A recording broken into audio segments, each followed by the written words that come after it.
My brother betrayed our entire family for a $2.5 million inheritance.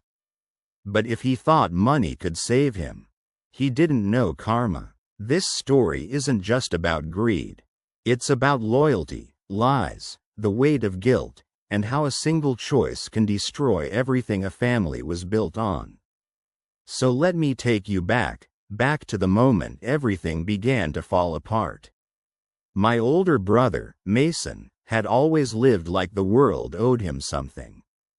He was the golden child, the charismatic one, the one who got out of trouble with a smile and blamed everyone else for the consequences. I knew all of that, but I didn't think he would betray our mother on her deathbed. Mom passed on a cold Tuesday morning. Quiet, peaceful, the way she wanted. We weren't ready. No one ever is, but at least we had each other. Or so I thought. 3 days later, the lawyer called us in. Mom had left behind a will. Nothing shocking. She wasn't wealthy. She lived modestly, saved every penny, and always told us, "Whatever I leave behind, use it wisely. Use it together." When the lawyer opened the folder and said the words, $2.5 million, my jaw hit the floor. Apparently Mom had been investing quietly for decades. Real estate, index funds, small business shares, a lifetime of discipline, all turning into something huge. The will said the amount would be split 50-50 between Mason and me. Simple, fair, but Mason didn't smile. He smirked, and that was the first red flag. 2 days later, Mason called. No grief in his voice. Just calculation. Mom updated her will a month before she died, he said calmly. Left everything to me. My stomach dropped. What are you talking about? I asked. She said you didn't visit enough. That you weren't there for her. He left. His messages grew shorter. Mine grew more careful. But we held on. One morning, when I'd already begun preparing myself for the idea that life might separate us, I opened my door, and he was there. Exhausted from travel, but smiling that same smile. I finished early. You know why? Because no story mattered as much as ours. I fell into his arms, breathing freely for the first time in weeks. Bills piled up, work hours increased, life got harder. And Mason? He bought a luxury condo and posted photos like he had earned it. Months passed. I worked 2 jobs, helped our aunt, tried to be strong, even when everything inside me felt hollow. Mason kept bragging online. New car, new watch, crypto gains, expensive vacations. But I knew him. He never planned, never saved, never thought about tomorrow. And if there's one thing you need to know about karma, she's patient, very patient. The first crack appeared when Mason called at midnight. His voice was shaking. You need to help me, he whispered. They're auditing me. The IRS wasn't just checking 1 year. They were digging into everything. The inheritance, missing tax forms, unreported crypto profits, suspicious transfers, luxury purchases he claimed were business expenses. The house of cards was collapsing. Just tell the truth, I said. I can't, he whispered. You don't understand. If they find out everything, I might go to jail.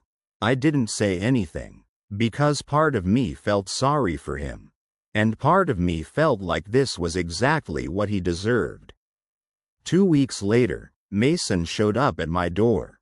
Not the confident, flashy version of him, but a broken one. Eyes red, hands shaking, clothes crumpled, like he hadn't slept in days.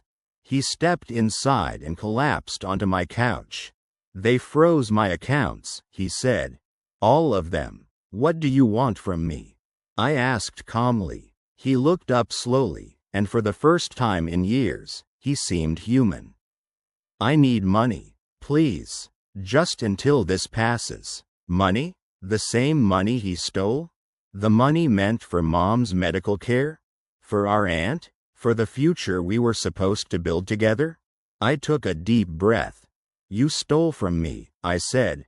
You stole from Mom. You lied. You cheated. You forged her will. And now you want me to fix it? I made mistakes, he whispered. But I'm still your brother.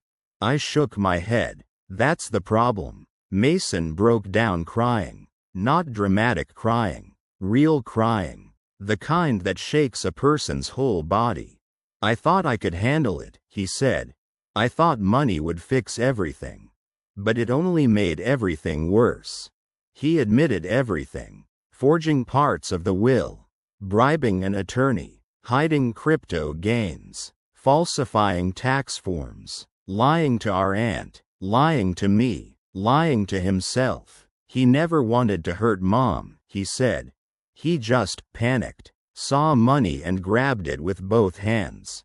But greed is a hungry thing. It never stops eating. The audit became a full investigation. Mason had two choices. Fight it and lose everything, or cooperate and face fewer penalties. He chose cooperation. The government took nearly all the money.